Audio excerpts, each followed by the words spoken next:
All right, countdown coming in.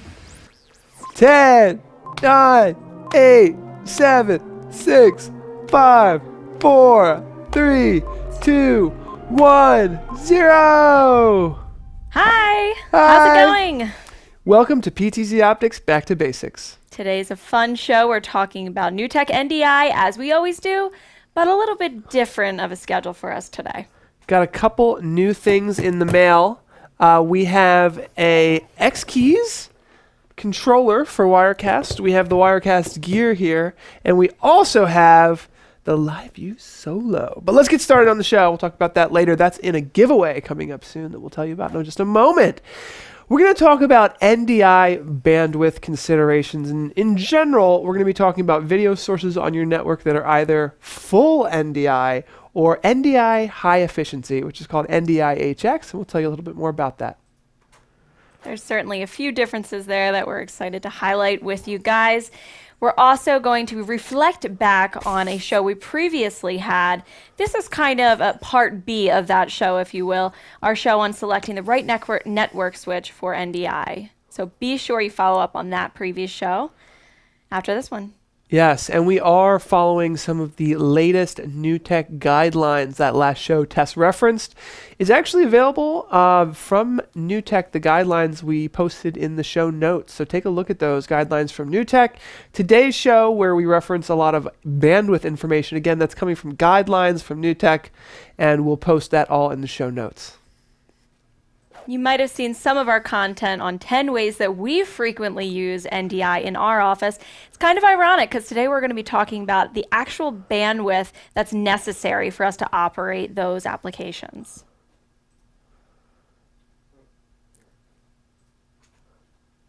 And we're also going to be using a gigabit switch. This is an off-the-shelf gigabit switch called the TP-Link that I use for my streams and my mini event streams that we go out on site. And this is an 8-port PoE switch with another 8 ports, 16 total. It's a gigabit switch. And this is the important part of the NewTek NDI, really, is that you only need to use an off-the-shelf gigabit switch.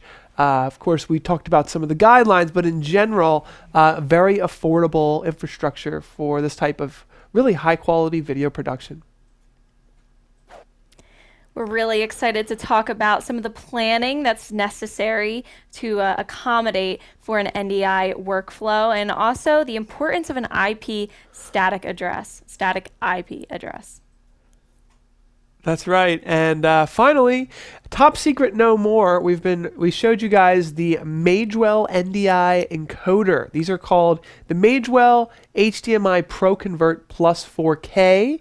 And it's no secret that Magewell is working very closely with us and other companies to produce NDI converter boxes. So these are going to be really cool. You're probably going to see more at NAB New York. Yeah, speaking of NAB New York, we're doing something a little bit different this year that we're extremely excited about. We're doing an IRL stream, which stands for in real life. We're going to be doing a mobile stream, all from a production backpack that we're really excited about. So you can follow us along all day. Let us know in the chat what booths you want us to see us stop by. We're really, really excited about that. Get that on your calendars, and let's get this show started. One more thing here, Oops. and Mike, I don't know if you can show this saying finally box font below me, but if you are a member of a church or you know someone who has a church, have them enter our church streaming giveaway. Over $15,000 worth of technology, including the Wirecast gear. We have LiveView Solo, the Wirecast X Keys, and multiple PTZOptics cameras. So we're going to be showing you all of this and opening the box and going over kind of the workflow soon. But let's start with a little video about NDI bandwidth and the considerations that you should be thinking about when you're using specifically PTZOptics NDI HX cameras.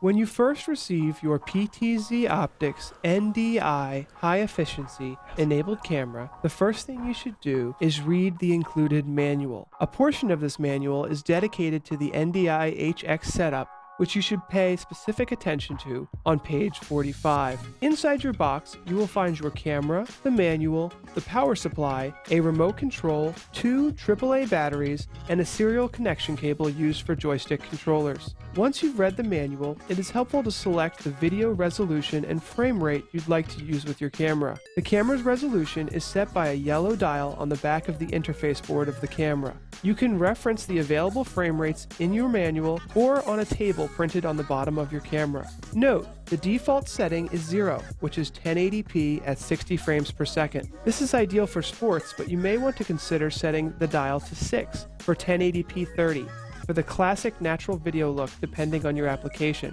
Another note, keep in mind the camera does have a dial priority setting inside the IP interface. This camera supports 50 Hz, which is PAL, and 60 Hz, which is NTSC. The dial priority rotary dial on the back of the camera supports these formats. 60 Hz is used in North America, and 50 Hz is generally used in Europe. Once you have set your resolution dial, you can turn your PTZOptics camera on. If your network switch provides PoE, power over Ethernet, you will not need to use this included power supply. Cameras support PoE 802.3 AF.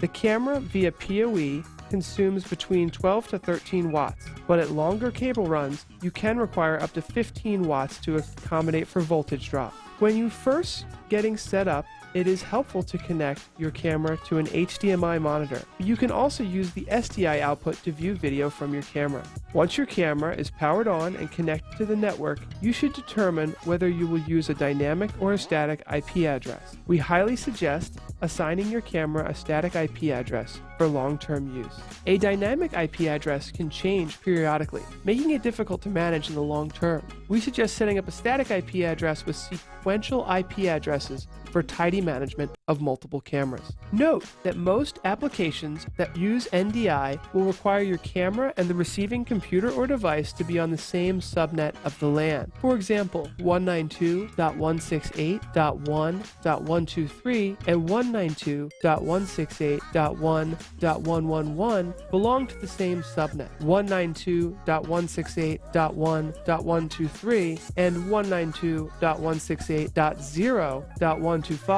do not. Let's put the included AAA batteries inside your remote control and take a look at the features. You can pan, tilt, and zoom your camera using the up, down, left, right arrow keys on your remote. You can also set a specific PTZ preset by clicking the preset button and then entering the number you'd like to save in that preset. You can try moving the camera and calling a preset quickly to test out the camera's movements and operation. If you find the default camera preset movements too fast, you can always change the speed settings in the camera menu. You can access the OSD menu, which stands for on-screen display, for this camera by pressing the menu button. This is where you can navigate into advanced features such as iris, shutter speed, gain, color balance, contrast, luminance, and even change the camera movement speeds, just using the arrow keys and the enter button. Here's a tip. You can access the OSD menu remotely using the camera's IP address in any web browser or using the IP joystick. Here's another tip. You can control up to 4 cameras with a single IR remote control. Use the shortcut star, pound, and the corresponding F1 through F4 buttons to set up unique camera IDs on your IR remote. For example, hit star, pound, F2, and that will set your camera ID to 2 on your IR remote. You can use DHCP to dynamically assign an IP address for your camera. This is a great way to temporarily assign an IP address to your camera. You can set up your camera with DHCP quickly by using the IR remote and entering pound star 4. Once your camera reboots, you can use the IR remote to locate the dynamic IP address that has been set on your camera by pressing star pound 4. You can assign a static IP address to your NDI HX camera by using our Windows-only IP address settings tool, or on any Mac or PC computer using a web browser. Let's use the web browser. Enter the IP address of your camera into your web browser and press enter. When prompted, enter the default username and password, which is admin. You may want to consider changing this default password in the admin area. Navigate to the network tab and choose fixed IP address from the very top drop-down menu. You can now enter the static IP address you wish the camera to use and press apply. Once you do this, you can reboot your camera by clicking the System tab and clicking Reboot. Now that your camera has a static IP address, it's time to configure your NDI settings. By default, your NDI HX camera has 2 or 3 preset settings, depending on your camera model, that you can choose from for a simple NDI setup. You can choose from high, medium, or low, and then click the Apply button and reboot your camera. You should note that NDI stands for Network Device Interface, and NDI HX stands for High Efficiency Network Device Interface. NDI features a combination of high-quality video and low-latency transmission that is ideal for live video production and video conferencing applications. NDI HX is ideal for broadcast professionals adding NDI sources to an existing network that has not originally been designed for video production. Here are some examples of networks that are ideal for NDI HX sources: houses of worship, corporate networks, educational facilities, small businesses, healthcare institutions, and any network not dedicated to NDI, which could include event streaming systems. NDI HX video sources are generally 1/10 of the bandwidth of full NDI sources. Let's take a look at a bandwidth comparison chart. NDI HX set at low, which is generally 720p at 60 frames a second, will use 6 megabits per second. NDI HX set to medium, which is generally 1080p at 30 frames a second, will have a bandwidth of 8 megabits per second. NDI HX set to high, which is used for 1080p at 60 frames a second, will consume 12 megabits per second. The equivalent 1080p at 60 frames a second full NDI stream can have a nominal range of 125 to 200 megabits per second. Let's take a look at an example network set up with 10 NDI sources using the recommended 25% headroom.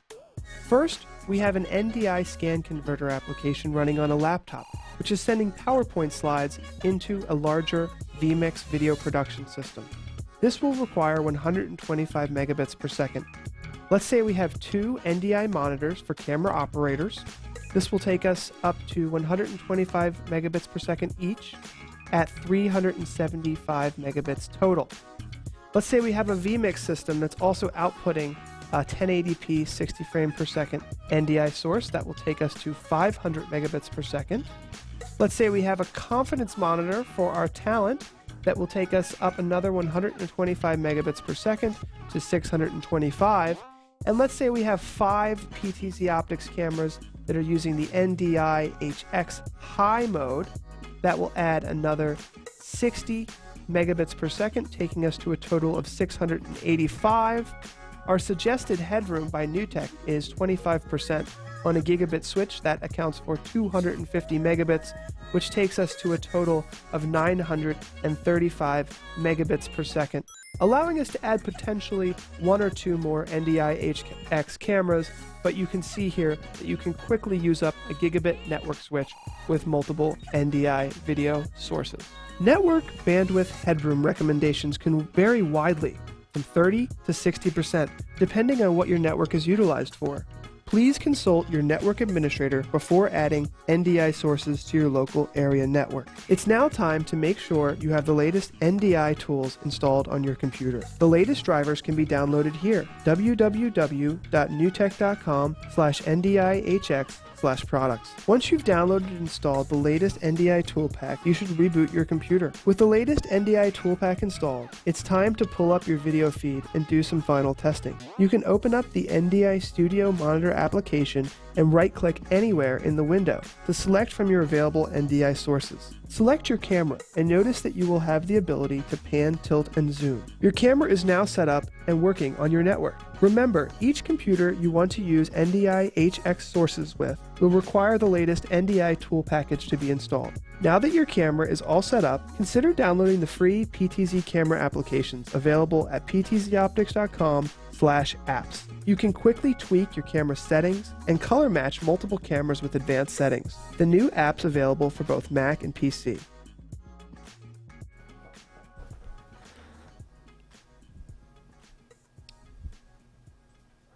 All right. Hello, everybody. Welcome back.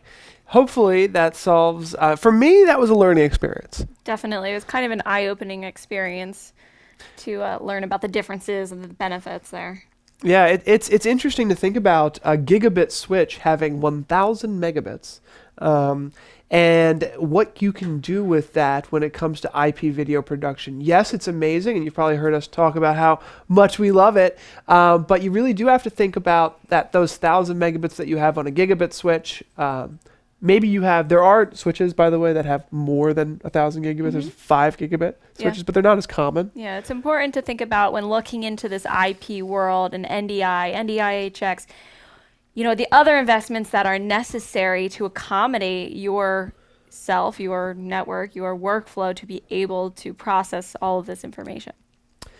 Now, what we're going to do next is we're going to take a couple questions from the audience. And then I also wanted to mention that our lead engineer, Matthew Davis, is also going to help us talk a little bit about being realistic about bandwidth and compression and what your end goals are. Like if right now we're streaming to YouTube and Facebook, and that's pretty much the goal of this production.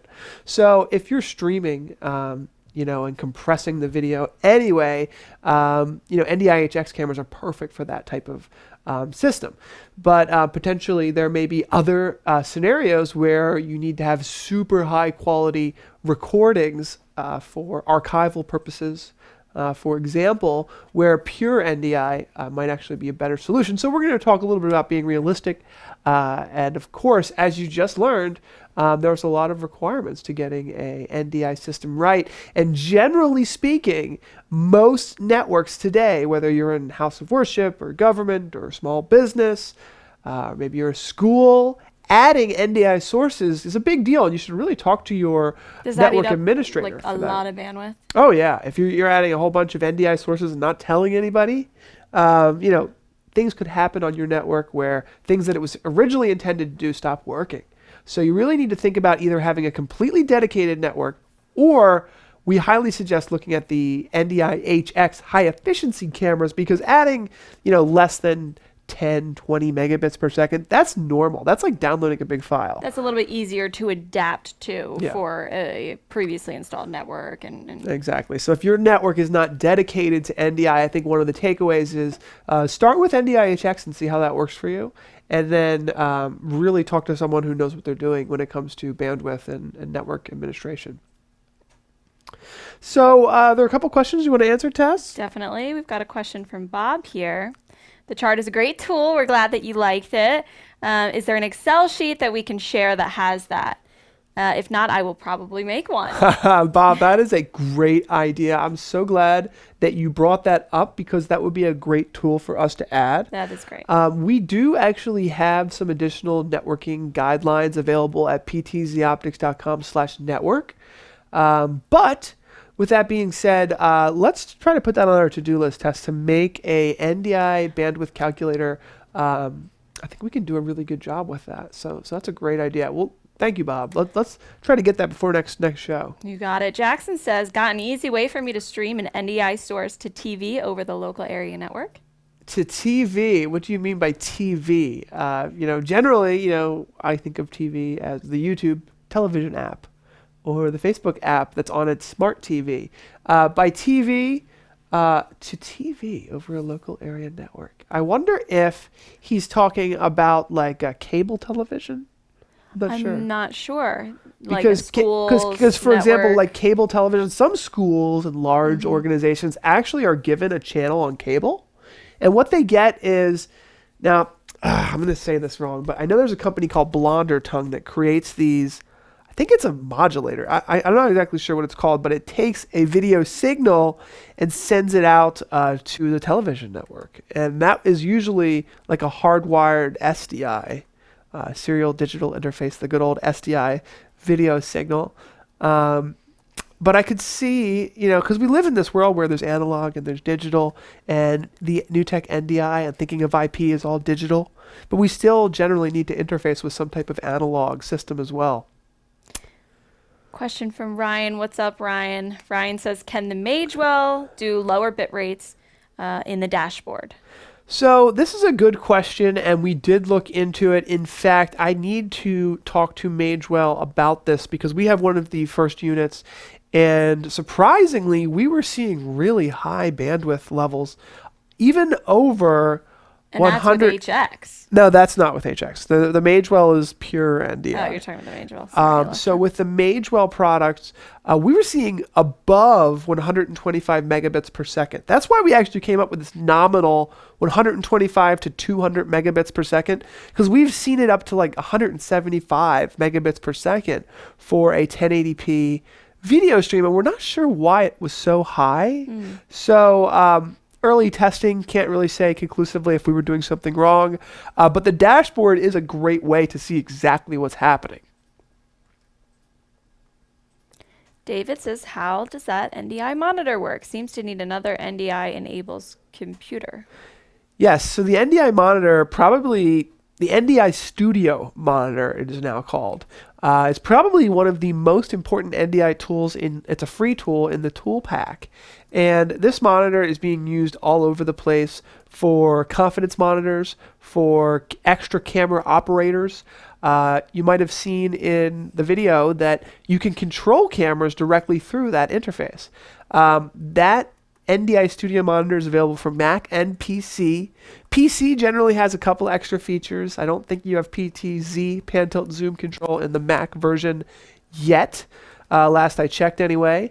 But I'm generally using it on the PC version, and that gives us the ability to right-click on the screen, and it will show all of your NDI sources.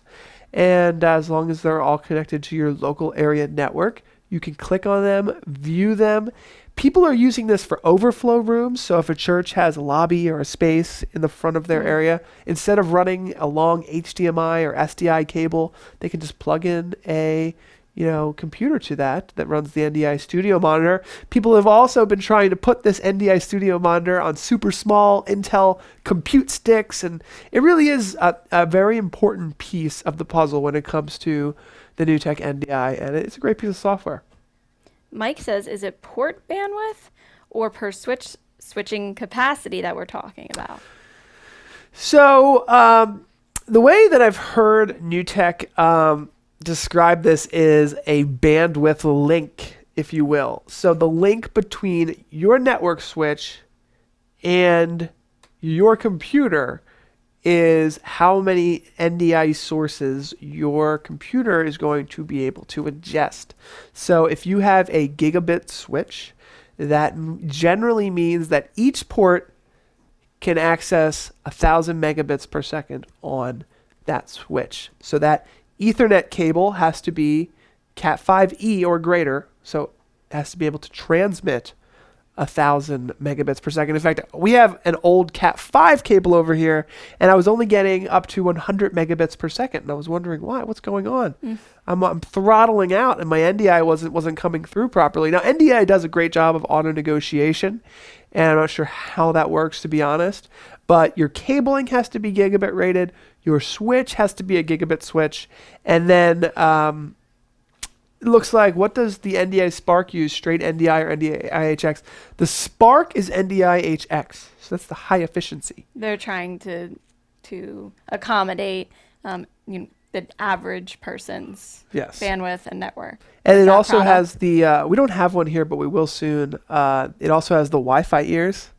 So yeah, they're cute. That's how you can accommodate Wi-Fi as well by using HX. Okay. Bob says, could I use the NDI Studio monitor to add displays in remote rooms? This would be such a better solution than putting a vMix or a TriCaster in each space. Exactly. So this is one of the powers of NDI, and I don't think I'm saying anything that hasn't been released, but let's just say that I believe there is a way, or at least there will be a way, to remotely control what is being sent to that NDI Studio monitor. As of right now, you'd have to, it's a Windows computer, right? And I would generally, I think you'd have to use an i5 processor or better. So those little Intel NUCs are great for that. You plug it into a monitor, you plug it into a hardwired Ethernet, and then you can stream any NDI source directly to it. Now, of course, if that NDI source is the output of your vMix, you can change the output on your vMix machine or your TriCaster. But there may also be ways to have the NDI Studio monitor have a little extra control. Question here from Jan. Ah. Jan just came in. How's it going, Jan? Does PTZOptics ever intend to release a full NDI camera like Bird Dog's recent release? Very good question. Our engineers have developed with the HX model first, and I think that our video explains very much why so. As you can see, the NDI HX cameras are going to integrate much easier for those folks that are just getting started with the NewTek NDI, and generally probably most networks that are out there. Unless it's a completely dedicated network, pure NDI video signals are probably going to be difficult for most organizations to integrate with. So that was a long process. I know maybe you were here for that process. It takes a long time. Yes, it was a very long process. I think for us, it was just important to first accommodate our customers, the typical customers that we have, and we felt that they would be better off with NDI HX. But definitely for the future, that would be something I would aspire to. Yeah. Oh no, we are definitely working on a product like that. But in general, I think that, from the video and what I've been told by our operations managers, that we have a lot of new products coming out. Got an exciting 2019 coming. A very exciting 2019, and NDI HX is definitely going to have a much bigger impact on the industry as a whole. And that's why we have almost 10, 15 NDI HX products.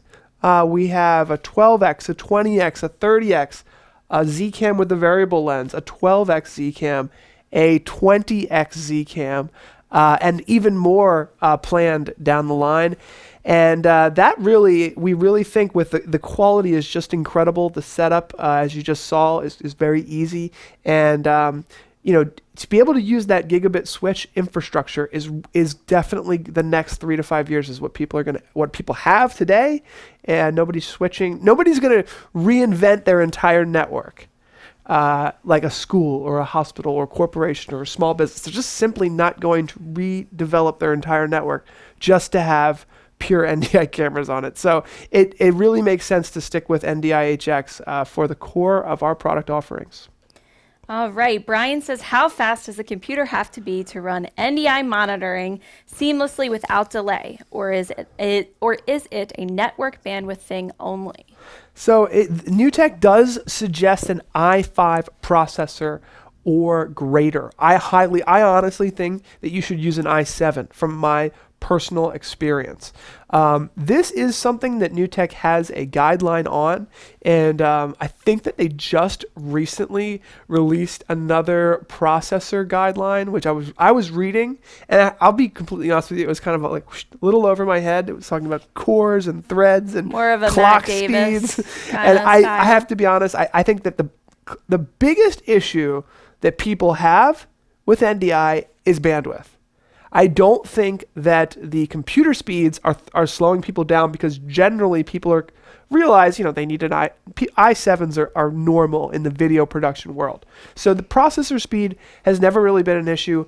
Generally, network setup, which we've tried to help with our NDI network guide video that we just recently published, and of course this video setting up your cameras. Bandwidth seems to be the biggest concern.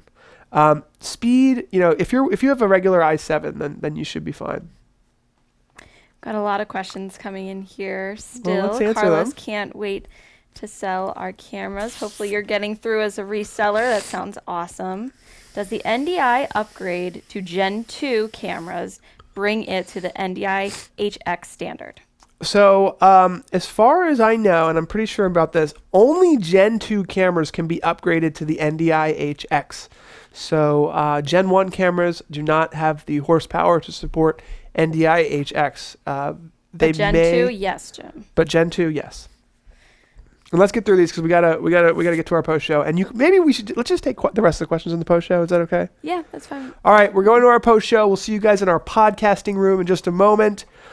Tess will put the link. Thank you so much for liking our page. We hit 9,700 subscribers. Don't forget to subscribe on YouTube if you like this type of content. We'd love to see that go up a couple. If you're someone out there who hasn't subscribed yet, hit that button. And we'll see you guys in the post show in just a second. We're still going to answer these questions, so stick around.